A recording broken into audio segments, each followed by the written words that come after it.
Fala, meu povo, aqui quem fala é o Keno. Boa noite, como vocês estão? Tô gravando aqui um videozinho de madrugada. Como essa semana vai ficar meio difícil de eu fazer live e eu não queria deixar o canal sem conteúdo, decidi fazer uma tier list dos melhores personagens do incrível Circo Digital. Aproveitando aí o hype que o Circo Digital tá tendo, que é uma das minhas séries preferidas dos últimos tempos. E tem muita coisa pra falar sobre essa série, uma das séries mais geniais dos últimos tempos pra mim, de animação. E essa tier list vai funcionar da seguinte forma. Eu coloquei aqui as tiers, né? Essa tier list vai ser baseada na minha opinião, mas eu vou tentar ser crítico para poder avaliar qual personagem é mais bem desenvolvido, qual personagem é dispensável, é raso e tal, e qual agrega mais à obra como um todo. Claro, vai ter muito personagem que só tá ali para fazer uma função ou outra. Eu vou encaixar naqueles que eu acredito que são mais bem executados do que outros e tudo mais. Vai ser uma tier list focada na qualidade do roteiro dos personagens. Eu não sou nenhum especialista em roteiro, eu estudo, né, narrativa por mim mesmo, de forma como um hobby, que futuramente eu quero tentar escrever alguma coisa, construir algum roteiro. Mas eu fico muito atento a esses detalhes da narrativa do personagem, como ele foi construído, por que ele é bom, por que ele toca o coração das pessoas, enfim. Então as tiers são cinema, profundo, quer dizer que ele tem muitas camadas, um bom desenvolvimento. Funcional, que é quando ele só cumpre o papel dele. Raso é quando eu falo que poderia ser mais, ele tem um potencial, mas não foi explorado. E dispensável é aquele tipo, cara, esse personagem não adiciona nada na história, ou ele é só um meme, ou então ele realmente é ruim, assim, um personagem que não... Assim, se não tivesse ele na história, não faria a menor diferença. Então vamos começar com o nosso showrunner, né, o nosso malucão, o deus absoluto do Circo Digital, que é o Caim. Aonde que o Caim entra? Ah, outra coisa, pessoal. Lembrando que como o Circo Digital ainda não terminou, talvez no futuro eu faça uma outra tier list atualizando essa tier list quando a série acabar. Quando a série chegar no seu fim, aí talvez alguns personagens subam na tier list, outros desçam. Mas eu tô levando em conta a história como ela tá até agora no episódio 6. O Caim, nosso querido Caim, ele é um personagem muito enigmático. Ele, realmente, ele é um personagem bem interessante por causa da questão complexa que ele é uma IA, que ele tenta ser a todo custo o que ele foi feito para ser. Ele é um personagem muito carismático, eu rio muito com o Caim, das loucuras dele. Mas, ao mesmo tempo, ele não dá muitas informações sobre ele. Ele é aquele mistério que permeia. Ninguém sabe ao certo a dimensão da força dele, do controle dele no Circo Digital. Mas a gente sabe também que ele não é perfeito. Ele tem aquele paradoxo da inteligência artificial, que é até explorado em Matrix, aquela ideia de, se eu não tenho um propósito, então eu tenho que ser apagado porque a minha vida só faz sentido se eu tenho um propósito. E se eu sou ruim no meu propósito, então ele entra em conflito com ele mesmo. Nesse ponto eu coloco o Caim como profundo. Eu não coloco ele como cinema. Ele é bem construído no quesito que a forma como ele se expressa, as palavras que ele usa, o jeitão maluco dele, você vê ao mesmo tempo uma coisa meio de controle, uma coisa meio maquiavélica. Ele tem tudo que uma IA teria, né, pra usar a seu favor, termos de serviço que ele fica citando, poder de teleportar os personagens pra onde quiser, invocar eles nas aventuras e tal, e obviamente impedindo eles de sair do Circo Digital. Mas ao mesmo tempo, ele não entende a humanidade, ele tenta entender, assim como a IA é. Se você conversar com o ChatGPT e tentar aprofundar demais, o ChatGPT vai entrar em vários protocolos de segurança que ele não vai querer falar nada sensível com você, ou não vai querer ser parcial em nenhuma opinião.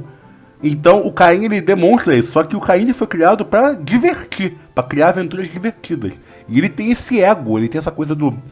Não, eu não vou aceitar a sugestão dos participantes, porque é eu que tenho que fazer aventuras incríveis e eu que tenho que ser o melhor. Porque se eu não for o melhor, então no que eu sou bom?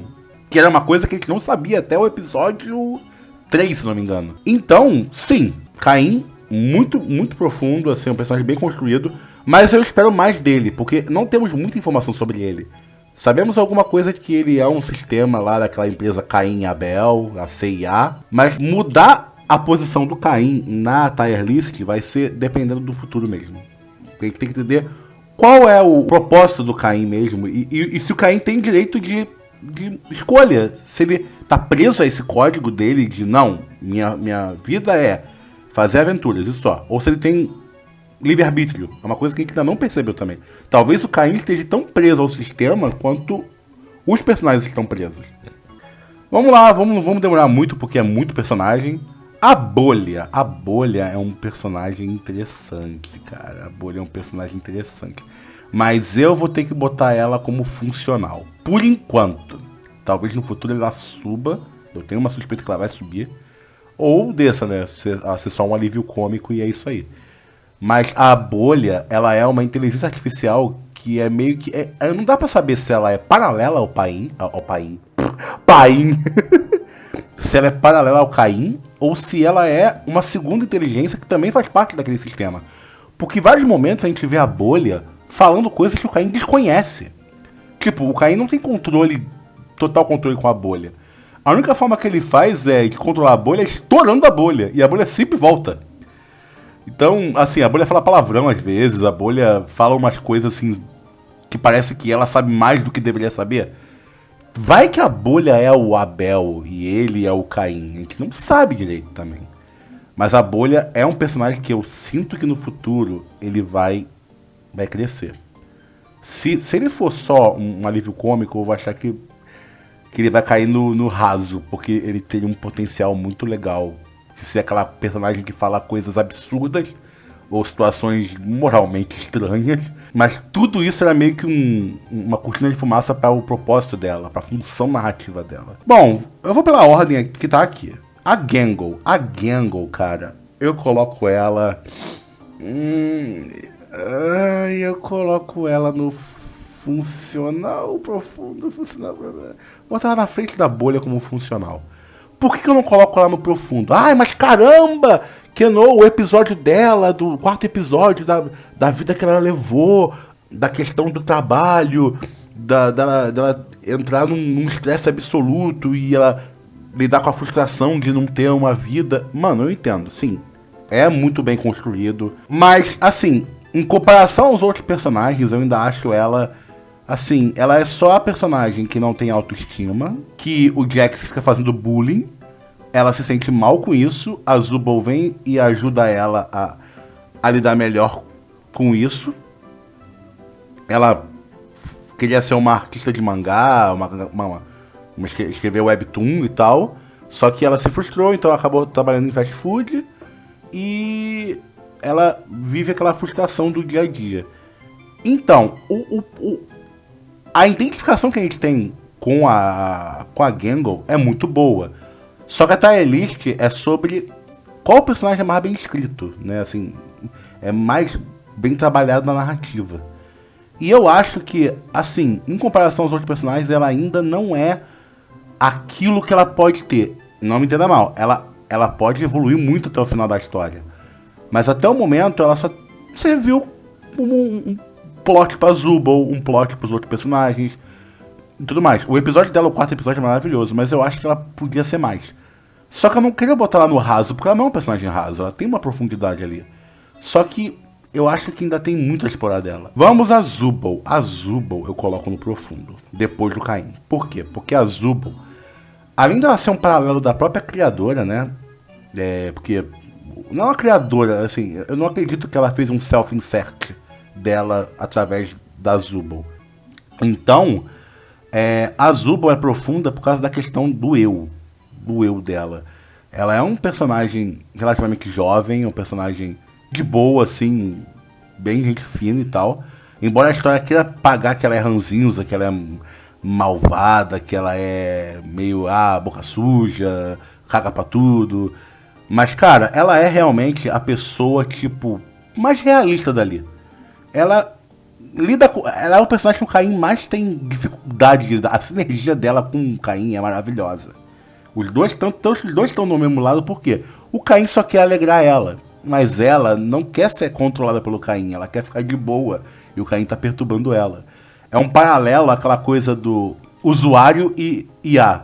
O que o algoritmo quer te dar? O que o algoritmo quer de você a alegria, quer tirar sorrisos, visualizações. E a Zubul representa o usuário médio, a pessoa que, tipo, não tá nem aí, tá ligado? Ela fica irritada com a forma como o Caim aborda ela, praticamente forçando ela a participar das aventuras ou perturbando o juízo dela. É muito divertido a sinergia dos dois. Só que a questão da Zubul mudar também de pedaço de corpo a cada episódio, mostrando que ela tá sempre tentando encontrar quem ela é uma profundidade interessante. Ah, Kenoh, mas poxa, a Gangle também tem uma profundidade parecida, nem é tão profunda assim. Sim, mas a Zubul, ela acaba servindo de motor emocional pra Gangle. Dali, ela é a personagem mais resiliente, depois de um personagem que eu vou falar daqui a pouco. E a gente vê uma aproximação dela com a Gangle, porque ela percebe que a Gangle sofre muito no ciclo digital. Acho que ela é a personagem que mais sofre. Quer dizer, é a personagem que mais demonstra sofrer. Essa é a questão. Porque tem uma outra personagem na história que sofre muito e ninguém percebe, porque ela não permite. Mas vamos chegar lá. Então, por enquanto, a Zubul, eu ainda coloco ela acima da Gangle no profundo, mas ela fica entre um profundo e funcional, porque eu acho que ela ainda pode ser muito além do que ela é, entendeu? Mas vamos ver até o fim da história. E agora vamos ao Kingo, nosso leizinho. Mano, cinema. Por quê? Cara, ele é um personagem muito bem construído, porque ele é um personagem que por algum motivo enlouqueceu. Enquanto fica de dia, a mente dele não funciona direito. Só que a gente descobriu que no escuro ele raciocina melhor. E no escuro, conversando com a Pomni no episódio 3, a gente descobre que ele é um programador, um developer, né? Ele fez 4 anos de ciência da computação. Ele é um dos desenvolvedores do Círculo Digital. Só que ele ficou preso lá, por algum motivo que eu não sei qual é. E eu não acho que o Kingo seja louco mesmo. Eu acho que tem alguma coisa na programação do jogo que deixa ele lelé da cuca quando tá as luzes acesas dentro do jogo. Por quê? Por causa de que, se ele é o desenvolvedor do jogo, ele consegue sair do jogo. Ele sabe as manhas, as técnicas, ele sabe os glitches, exploitar os glitches do jogo. Como você vê que esse jogo não é perfeito, ele é cheio de falhas e programações bizarras, até porque o Caim tá quebrando. Outro detalhe sobre o Caim também ser profundo. Ele tá cada vez mais quebrado, por causa dessa questão do propósito, as pessoas não gostarem dele, não gostarem dele não ser bom o suficiente. Tipo, é isso, é interessante. Só que o Kingo é aquilo, mano, o cara, ele ficou preso no mundo virtual. Ele foi com a esposa dele pro mundo virtual. A esposa dele foi abstraída. Ele lidou com aquilo tudo com uma força mental que custou, claro, a saúde mental dele. Mas ele tem uma resiliência tão absurda, cara, que quando ele tá lúcido, ele acaba virando a figura paterna de muita gente aí. A figura paterna da Hagatha, a figura paterna da Pomni. A Pomni, ela teve o pico de ansiedade dela no episódio 3. E foi logo no episódio 3 em que ele foi quem botou ela no eixo de novo. Tanto que a partir do episódio 3, a Pomni ficou muito mais de boa. E o Kingo, recentemente, descobriu que ele tem os poderes de administrador. Ele consegue programar. Ele programou a borboletinha pra curar o HP da Hagatha. Então, mano, talvez o Kingo seja a chave de sair do ciclo digital. Só que o problema é que ele não consegue raciocinar. Ele tá maluco porque o jogo fez ele ficar maluco. Entendeu? Enfim, ele é um personagem muito profundo. Ele é um personagem muito bem construído. Cara, esse personagem ensina resiliência para as pessoas, assim. Ele é muito bem construído. Sem falar que ele é muito engraçado. Porque ele realmente tem um jeitão de tiozão que tenta fazer as coisas e faz tudo errado. Enfim, ele é um personagem muito bem construído. Por mim, ele é cinema até o momento. E é triste porque você vê que ele só fica bem quando ele tá no escuro. Porque é no escuro que ele lembra que tem uma memória boa da esposa. Só que ele acabou também descobrindo uma forma de talvez conter melhor a abstração. Porque as arestas bugadas da abstração da esposa ficaram aplanadas quando ela ficou no escuro. Então aí talvez seja um segredo sobre a abstração. Como lidar com a abstração ou algo assim. Entendeu? Não tem como saber ainda. Outra coisa, ele odiava insetos e a esposa falava... A esposa gostava de insetos e fez ele gostar por causa da esposa. E hoje ele fala, alguém mencionou uma coleção de insetos e a borboletinha e tal, por causa que é uma memória boa dela. Mas também tem um segredo aí. Porque inseto em inglês é bug, e bug é um nome para erros de computador. Vai que quando ele fala coleção de insetos, ele não tá querendo dizer coleção de bugs.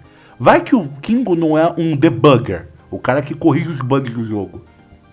E para você ser debugger, você tem que ter funções de debugger dentro do jogo.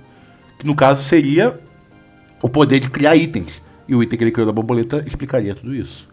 Outro ponto interessante. Então, tem muito conteúdo permeando ao redor do Kingo. Então, por enquanto, ele é cinema. Não sei se até o final da história ele vai ser, mas por enquanto ele é muito cinema. Muito cinema. Gosto muito desse personagem. Ele é muito bem construído. Hagatha. Então, eu vou colocar a Hagatha no profundo na frente do Caim e da Zubal. Por quê? Não quer dizer que eu goste muito da Hagatha, tá? Eu acho que a Hagatha, ela me dá um pouco de gatilho na personalidade dela. Mas é justamente sobre isso. O que faz ela ser um bom personagem é isso. Ela é um personagem que abraçou a positividade tóxica e o controle das pessoas, porque ela acha que ela tem que fazer os outros felizes. Ela pensa mais nos outros do que nela mesma. Nós descobrimos que ela morava numa fazenda, né, com os pais dela. Ela tem sinais de ela foi uma criança que sofreu com uma mãe narcisista que controlava a vida dela, que ficava sempre exigindo demais dela, e isso acabou se refletindo na personalidade dela quando adulta, que ela acabou refletindo a mãe, que ela olha os outros e tenta corrigir os outros, tenta fazer os outros serem bonzinhos. Ela espera muito dos outros, e ela se doa pelos outros porque ela não se ama, e ela precisa se amar. No ciclo digital você vai perdendo a sua humanidade porque você virou um personagem de cartoon no mundo virtual. É natural você começar a se esquecer de quem você era, entendeu? E nesse ponto a Hagatha, ela tenta de todas as forças fazer as pessoas não esquecerem, porque ela acha que isso é o que faz as pessoas abstraírem. E aí ela vai ficar sozinha e ela vai sofrer. E ela é uma das mais antigas, ela é a segunda personagem que entrou no ciclo digital, logo depois do Kingo. Cara, ela é o que fez o Kingo não surtar. O Kingo viu ela e falou, cara, eu tenho uma pessoa aqui que, me fez pensar, mano, vamos continuar seguindo em frente. Porque eu tenho alguém pra poder cuidar, eu tenho alguém pra ajudar. Então o Kingo acaba sendo uma figura paterna pra Hagatha, entendeu? E o que é algo incrível, por quê? Porque a Hagatha nunca teve isso na vida. A gente não sabe sobre o pai da Hagatha, mas a mãe não foi um suporte emocional pra filha. Ao contrário, ela deu traumas nela. Então, a Hagatha é uma garota perdida, que quer a aceitação de todo mundo porque ela não se aceita. Nós vimos a verdadeira personalidade dela no 4º episódio, em que ela toma aquele molho esquisito e ela começa a falar um monte de besteira porque ela tá grog, né? Ela tá loucona. E ali a gente vê quem ela realmente é, que ela fala umas coisas rudes, porque essa é a natureza dela. Não é que ela é uma pessoa má, mas às vezes ela tem que falar, ela tem que ser sincera também. E isso, assim, ela acaba sendo um personagem irritante, porque a gente vê que ela não é sincera. Ela não tá sendo boazinha porque ela é boazinha. Ela tá sendo boazinha porque ela quer que os outros sejam aquilo que ela quer. E isso, pra muita gente, faz ela ser um personagem até detestável. Poderia botar ela no dispensável? Não, jamais, claro. Mas é um personagem irritante, mas faz sentido ela ser assim. Só que ela não é suficientemente irritante pra gente odiar ela. Ela tem carisma, ela tem algumas coisas ainda que fazem ela ser um personagem interessante. Mas ela tem muitas camadas, essas camadas estão sendo exploradas agora. Ela parece toda positiva e tal, mas por dentro ela tá quebradaça. E ela pode talvez estar quase a ponto de abstrair. Ela só não passa por isso porque tem pessoas ao redor dela que fazem conexão com ela. Então ela consegue manter a sanidade dela. O que o ciclo digital, né, justamente é sobre isso, sobre essas conexões. Então, a Hagatha, por enquanto, tá em profundo. Personagem muito bem construído. Gosto muito do personagem, apesar dele me dar gatilho em algumas coisas, mas, tirando isso, é um personagem bem construído. E vamos a esse Toelo maldito. Cara, não tenho nem o que dizer. Na verdade, até na frente do Kingo. Aí, mas por quê? O Jackson é um personagem horrível, é um personagem maldito que só faz porcaria. Ele é um personagem unidimensional, ele não tem profundidade, ele é só um cartoon que não tem sentimento nenhum. Como é que você pode dizer que ele é profundo? Bom, ele, vou mandar real, até há pouco tempo ele seria meio que profundo, né? Mas depois do episódio 6, ele é cinema. Porque a gente entendeu o que é o Jax. O Jax, ele é um personagem que tem tanto medo da perda, tanto medo de se conectar com as pessoas, porque ele entrou nesse mundo. Lembre-se, ele é, se eu não me engano, um dos personagens mais jovens daí. Então ele tem aquela mentalidade da juventude. A Agatha tem 30 anos e o Kingo tem uns 40 e poucos anos. Então eles têm mais maturidade. Eles têm aquela cabeça mais no lugar que só a maturidade traz. Ele não. O Jax, ele é muito jovem. Então lidar com a perda assim, vendo e vendo que, tipo, cara, ele nunca mais vai sair daquele lugar, ele enlouquece. Ele pensou, cara, eu tô num mundo abstrato em que eu sou um personagem de desenho, e então, pra poder lidar com a perda, com a frustração e com toda essa loucura, ele resolveu massacrar a humanidade dele. Ele resolveu afogar as emoções dele dentro do peito e abraçar um personagem. E você vê que ele faz isso de uma forma mas tão dolorosa, que ele enxerga nas pessoas arquétipos. A Zubo é ranzinza, a Gengo é a tristonha, a Agatha é a alegrinha, o Kingo é o maníaco, é o loucão, e a Pomini é a que não tem arquétipo, e ele é o engraçado, entre aspas. Por quê? Porque é muito rasa essa avaliação dele. Pessoas têm camadas. Só que essa é a profundidade do Jax. Ele se força a ver o mundo. Ele desumaniza aqueles personagens. Por quê? Porque ele pensa, cara, esse mundo é desumanizado. A gente nem é humano mais, a gente é um cartoon doido. Que tem lógica cartoon, a gente não morre. A gente tá preso nesse mundo. Então o que importa? Toda a construção do personagem foi apresentada nesse último episódio e mostrou o quão ele tenta ser... Cara, eu comparo o Jax um pouco ao personagem do livro Crime e Castigo. Ele tenta tanto ser um niilista, né? Aquela pessoa que não, inabalável, intocável, que não tem sentimentos, que relativiza tudo, que não se apega a ninguém, que não se apega a nada e tenta ser inabalável, levando tudo na piada, na ironia. Só que ele não consegue, e você vê várias vezes a máscara dele fragilizando. Várias vezes ele quando é colocado sob pressão, ele tem reações genuínas. Só que aí ele vai, respira fundo e entra no personagem. Tem uma cena nesse episódio 6 em que ele quase grita com a palma e ele respira fundo. Aí ele lentamente volta com aquele sorriso maníaco.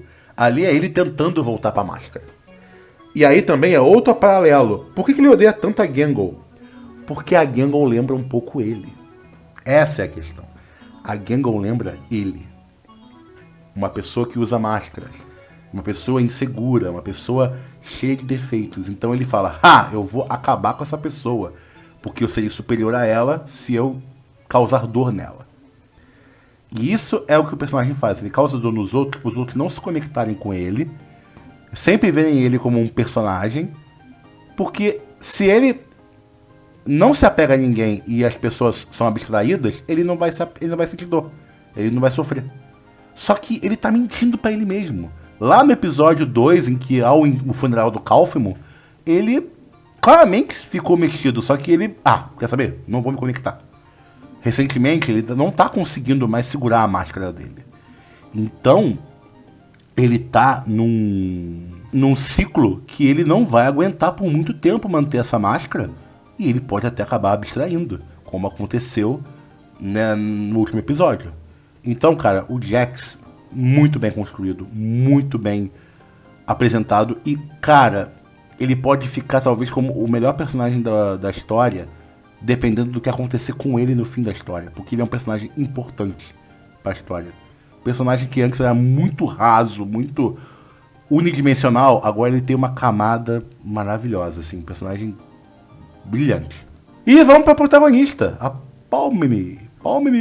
A Pomini Eu coloco ela, por enquanto, como profundo.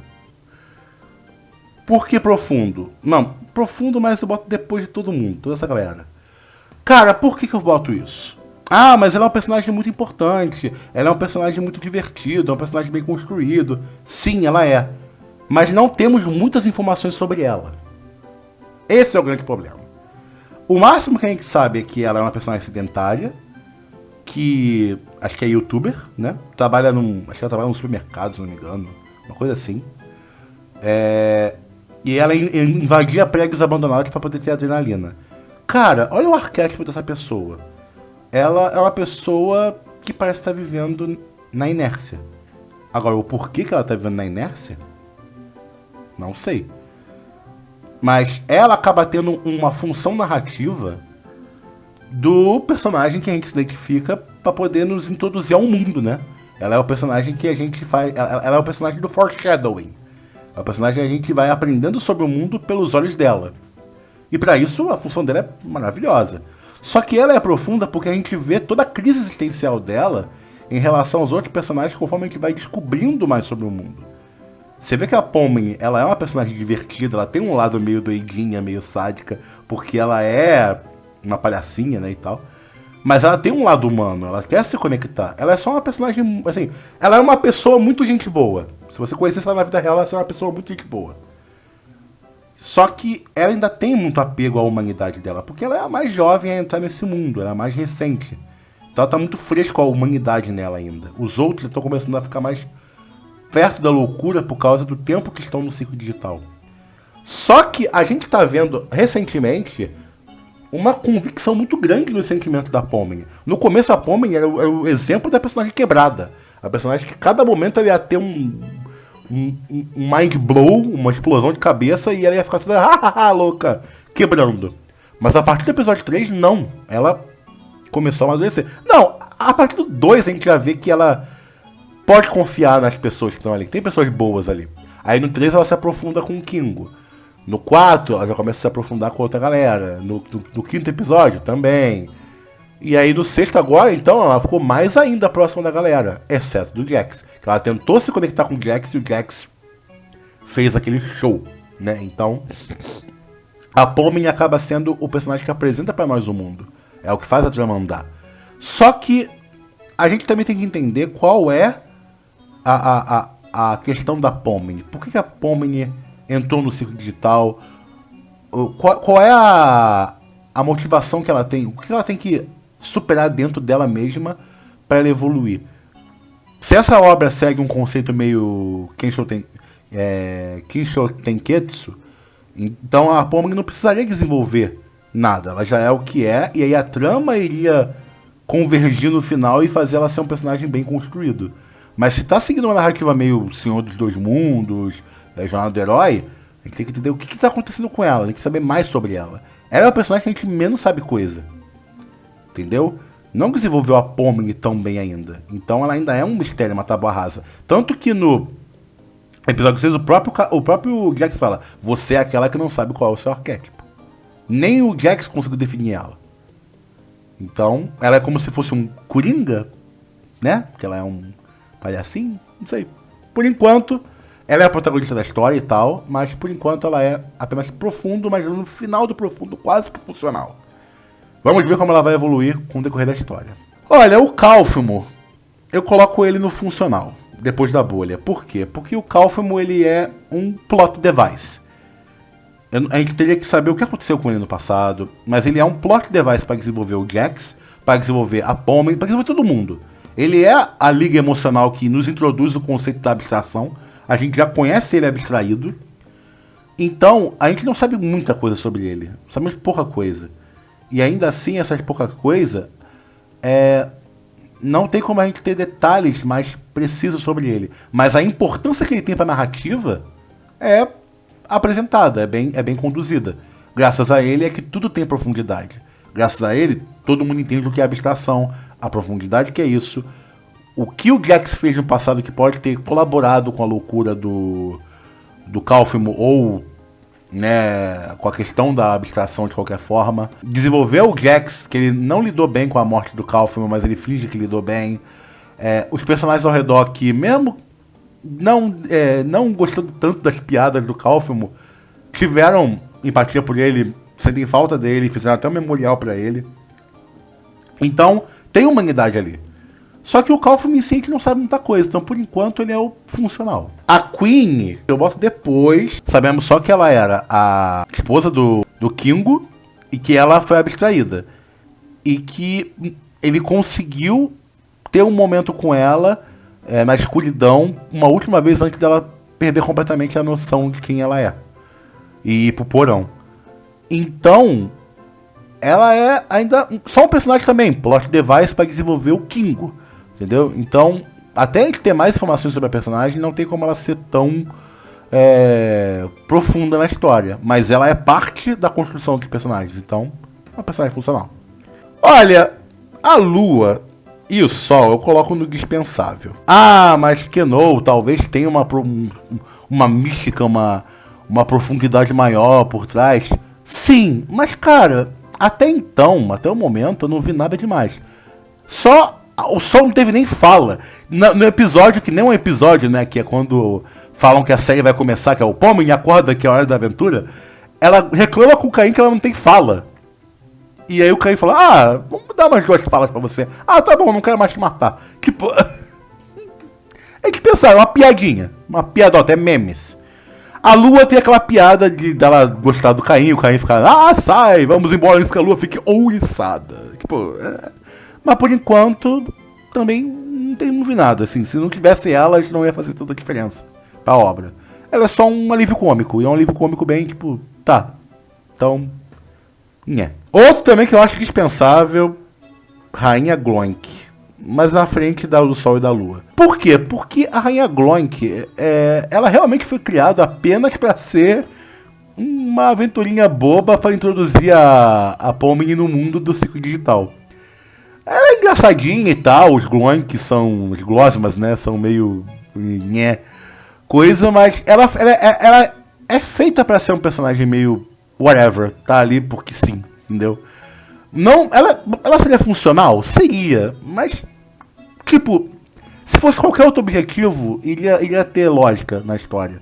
Mas se não fosse por ela, a Zuba não teria sido capturada e tal, mas aí daria pra colocar qualquer outra piada envolvendo o Caim forçando a Zuba a ir pra aventura. Então, pra mim, a Rainha Gloink é dispensável. Tanto que ela virou um NPC no episódio do McDonald's, entre aspas, lá. Então, é só um NPC. Então, por enquanto, dispensável, assim. Não vejo muita profundidade. Diferente do Caramelo, que eu boto ele como raso. Por que eu boto ele como raso? Porque, cara, eu acho que ele podia ter sido muito mais explorado. Porque eu gosto do conceito dele, porque ele é inspirado num personagem chamado O Ganancioso, do desenho Hag the Ann, que é um desenho que a Ghostworks se inspirou para criar a Agatha e o ciclo digital como um todo. É uma animação muito bem feita. Tem alguns movimentos do Caramelo que lembram esse personagem.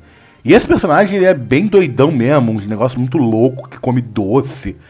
Então, tinha um conceito legal por trás dele, mas ele acabou virando só um personagem que fala umas asneiras muito absurdas, tipo, se você visse o que eu faço na minha hora livre, você ficaria enojado. Tipo, um personagem pra você achar ele engraçadinho, mas tu vê que ele é maluco e bizarro.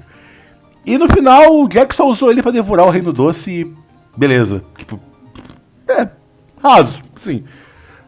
Tá, foi só uma piada, então não muita profundidade, entendeu? Ok, funcional, mas raso, entendeu? Agora, o Gamigu eu coloco profundo, mas no final. Talvez, na frente da Pomni. Por quê?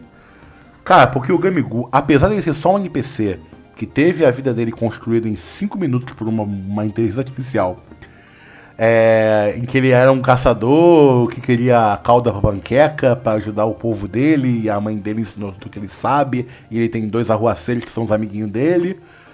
Só que nada disso é verdade. É tudo um plot de 5 minutos criado pra aquela aventura. E aí quando ele percebe que ele tem a crise existencial, que ele é só um NPC, e ele gera profundidade, ele gera uma conexão com a Pomni, e a Pomni começa a ter empatia por ele e tal.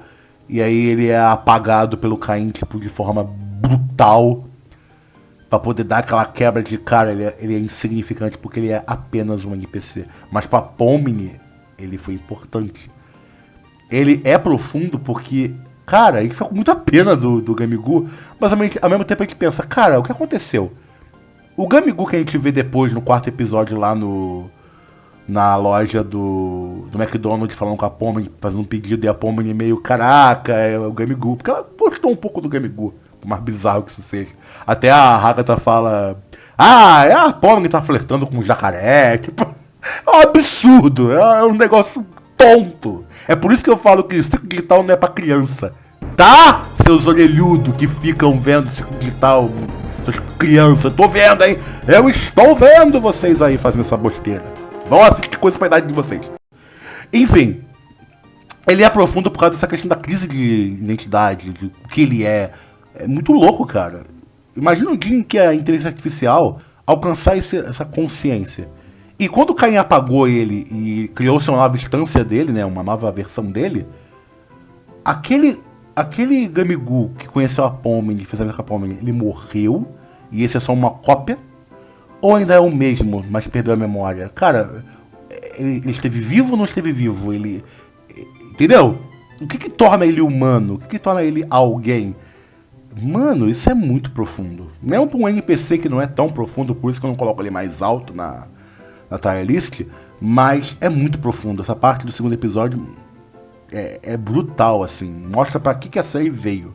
Bom, os bichinhos, né, o Max e Cloud, né, eles são só alívio cômico, eles são só pra ficar junto com o... pra dar contexto pro lore do Gamigu. Então as piadinhas divertidas que um tem uns braços muito longos e não consegue pegar o negócio perto, enquanto o outro tem braços curtinhos e não consegue pegar o negócio longo, tipo. E aí o baixinho fica pulando como se fosse o carinha do Pixar Tower que fica... Tipo, é bonitinho. Piadotas, memes também. Então fica no raso pra mim. Princesa Lolilalu. Mano, pra mim... dispensável. Ela é uma paródia da Princesa Peach. Só tem um ou outro detalhe dela que é interessante, que ela fala, ela menciona Caim como Deus e tal, mas ela está ali pra ser, ela é a rainha do Reino Doce e só. Agora vem o anjo lá do terceiro episódio. Cara, ele também, ele é profundo por causa da trama dele, que é muito louca, mas eu coloco ele no funcional. A função dele era dar medo. É o plot twist, na verdade, ele ser um anjo de Deus pra proteger as pessoas e o marido da fantasma é que era o vilão que quer usar a alma das pessoas pra voltar pra terra e tal. Mas ele é só funcional, a função dele é ali, ser um obstáculo e é isso aí, tá ligado? Eu até botaria ele no raso, na verdade. É no raso, porque poderia ser... Não, é funcional porque é legal a trama dele, é legal. A gente pensa que ele é um vilão horrível e que o cara ficou a vida toda tentando impedi-lo e tal, mas aí na verdade ele era do bem. Básico, mas interessante, funcional. Agora, a Martha Mindelhall, também coloco no raso. Ela coloco no raso na frente dos irmãozinhos. Por quê? Porque ela é a esposa do dono da mansão. Só que, tipo, dá a entender que eles são todos zumbis e fantasmas. E ela fala, ai meu Deus, o meu marido é tão dramático. Ele consegue transformar um plot de 15 segundos em uma tragédia grega. Tipo, tá ligado? É uma coisa meio boba, é tonta, é um meme. A Guziworks adora fazer historinha meme. Entendeu? Eu não tô falando que isso é ruim. Isso é muito divertido porque casa com o tom da obra. Tudo isso aqui, não tem nada de ruim no Círculo Digital.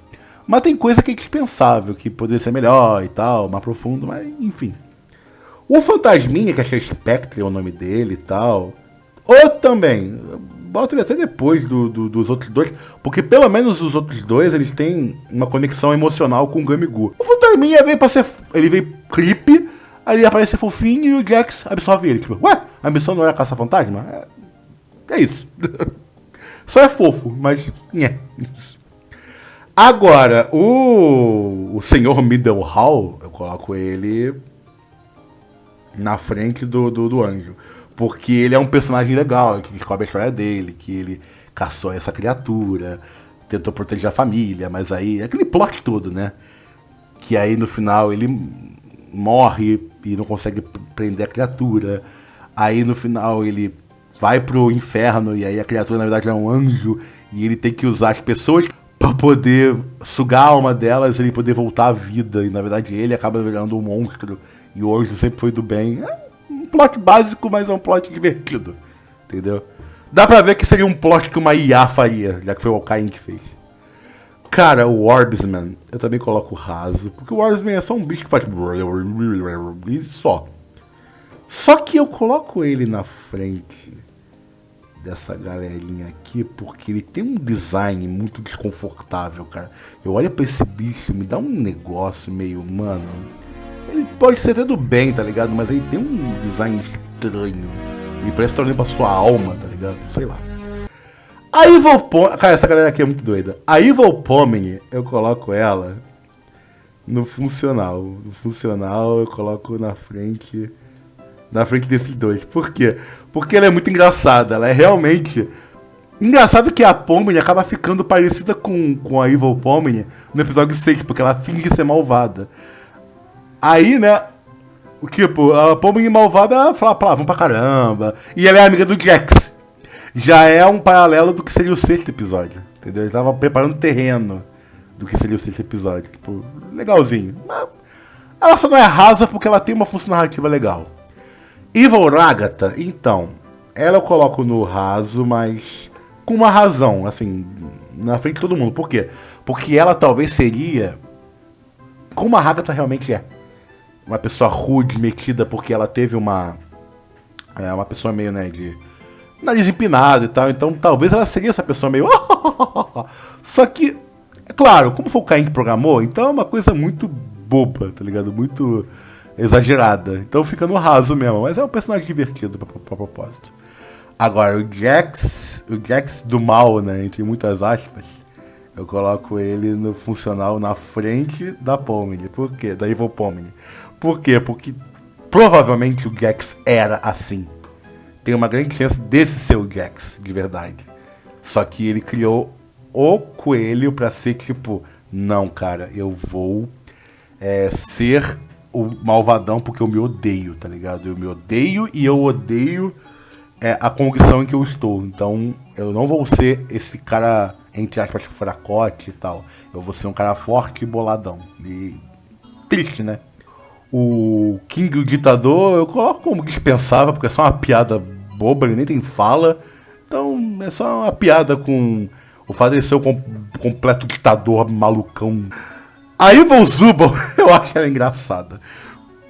Porque a Evil Zubul, ela é uma paródia com a própria... Assim, ela fica no raso, porque ela é só um alívio cômico, mas ela fica na frente da Evil Ragatha, porque ela seria como o Caim enxerga a Zubul. Tipo, eu sou a Zubul, eu sou chatona, Tipo, você é uma piada tontona, muito tonta. Mas, enfim, é legalzinho. O Evil Orbsman, tipo, dispensável, cara. Porque ele é menos assustador que o Orbsman, né? E é bizarro isso, porque a Gangle não tem uma versão malvada. O que dá a entender que a versão malvada da Gangle tá naquelas máscaras dela. Tem uma máscara dela que é loucaça, bizarrona, com um sorrisão. Vai que quer dizer que a própria Zubul... Caraca, eu sempre confundo a Zubul com a Gangle! Vai que a própria Gangle, ela tem essa coisa da dupla personalidade, ou múltiplas personalidades. A gente não sabe direito ainda, entendeu? Então, por isso que eu falei que a Gangle é um potencial bruto ainda a ser explorado, entendeu? E, chegando já perto do fim, temos o melhor personagem, cara. Não interessa, eu vou botar ele no cinema, porque... Cara, que ideia tonta, cara. O NPC aparece... é o cara que desaparece. Pra que um plot bem construído? Pra que uma trama tão profunda? Pra que queimar seus neurônios? Coloque um cara andando na sua direção e falando... e sumiu. Pronto, filosofia. Vai, eu tô brincando. Não vai ser cinema, mas... Mano, eu vou botar ele no funcional. Na frente dessa galera toda. Por quê? Porque a função dele é ser uma piada nonsense. E ele faz isso muito bem. Principalmente na cena do nessa loucura. É muito bom. Só que já tá repetindo demais. Assim, no último episódio Assim, foi muito bem colocado, porque foi num momento muito tenso, que é quase a abstração do Jax. E aí, do nada, ele fala, some no banheiro. Legal, pra dar aquela quebra leve na tensão. Mas eu acho que se botar ele de novo sumindo, no próximo episódio já vai ficar cansativo. Então, deixa ele aqui no funcional no meio, que tá ótimo. Agora o Ming. Cara, o Ming ou Mingo, tipo, é legalzinho a piadinha, né, tal. Mas eu coloco ele no funcional só pra poder... Não, no raso. É uma piada muito boba, muito tonta. Funciona melhor em inglês. Porque, né, que o Caim fala, é pra mim. Aí, não, é pra o Ming. Aí ele, você não deveria ter dito que você é o campeão. Agora aparecemos dois idiotas. Ou então no momento que ele fala a piada do Su Ming, né, que tem a piadinha lá, né, de duplo sentido. E aí aparece o Ming, não gostei como vocês falaram da minha reputação e tal. Mas é raso também, foi só piadotas, memes tipo de carinhas. Só, entendeu? Então, nada demais. Tem uma personagem que tá faltando aqui, que seria no caso a Sapinha, né? Mas ela ficaria também do lado da Queen. Porque ela só serve mais pra realmente desenvolver o plot do Jax e tudo mais. Então, gente, eu acho que é isso. Não sei quanto tempo tem de gravação. Eu vou editar esse vídeo daqui a pouco. Mas espero que vocês tenham gostado. Eu acho que ficou bem construída aqui a posição dos personagens. Futuramente, talvez eu faça uma parte 2 atualizando essa timelist quando acabar o ciclo digital. E a gente tem uma noção total dos personagens. Talvez alguns subam, talvez alguns desçam. E é isso. Me diz aí se você gostou desse vídeo, se você gosta desse vídeo timelist. Que eu gosto de fazer esse conteúdo, eu acho um conteúdo divertido, não dá tanto trabalho de fazer e a gente pode bater um papo sobre coisas que eu acho legal e tal. Então, é isso, pessoal. Muito obrigado pela sua presença, boa noite. Vou falar baixinho porque tá tarde. Um beijo do gordo e tchau. Fui a mimir.